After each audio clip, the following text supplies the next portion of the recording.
Mobile Industry Review, Mobile Developer TV.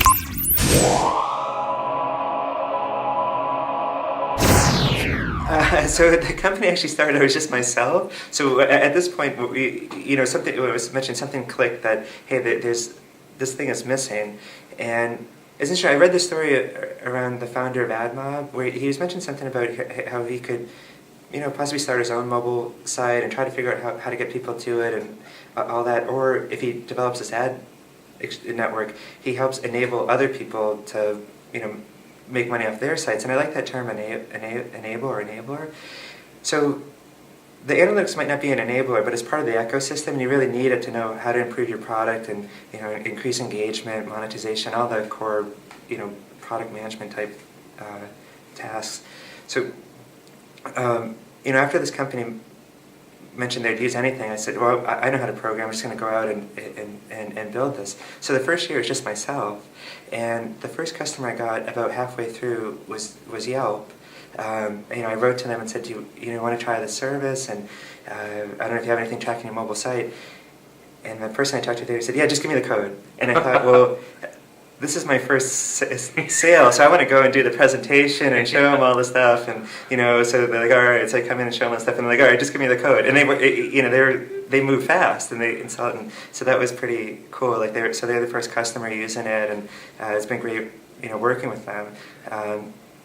So primarily, the first year is building it, so I had to keep switching hats. Like, all right, I'm programming, and I'm going to try to get customers, and I try to raise money, and around November, December of last year, somebody introduced me to John Malloy here at Blue Run, and I came in and did the presentation to him, and next thing I know, is like, all right, meet the other partners, meet these guys, and it moved fairly quickly. And at the beginning of the year, they did the term sheet and funded the company, which is really exciting.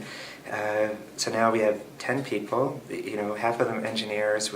Offices are in San Francisco.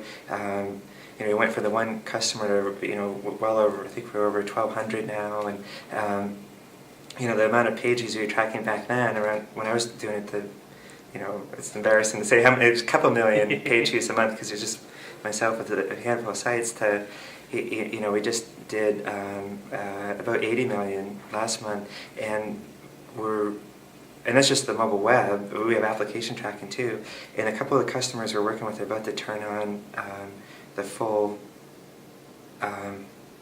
their full traffic. So one's about to send over about 100 million page views alone, and the other 1 billion. So Goodness. February, this month, it's going to just go through the roof. And we have a deal with a company that they're going to announce it in March. The company we're working with, where our analytics is embedded into their development environment, and they have 100,000 developers. So that come March, the traffic and the volume's going to spike up even much more dramatically than that. So seeing today versus the year ago, it's pretty interesting.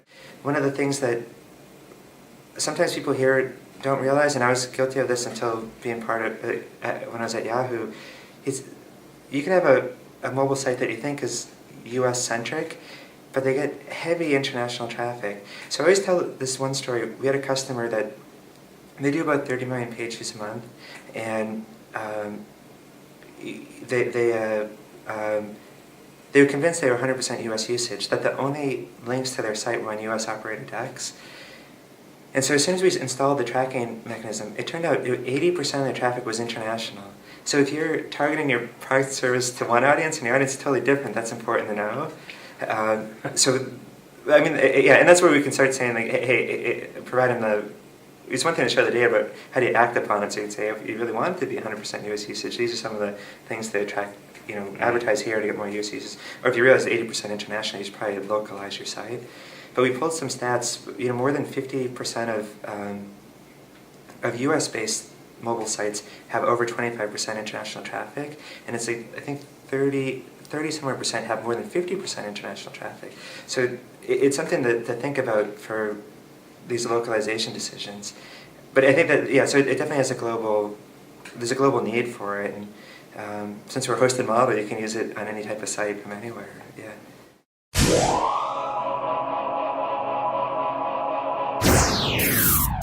Mobile Industry Review, Mobile Developer TV.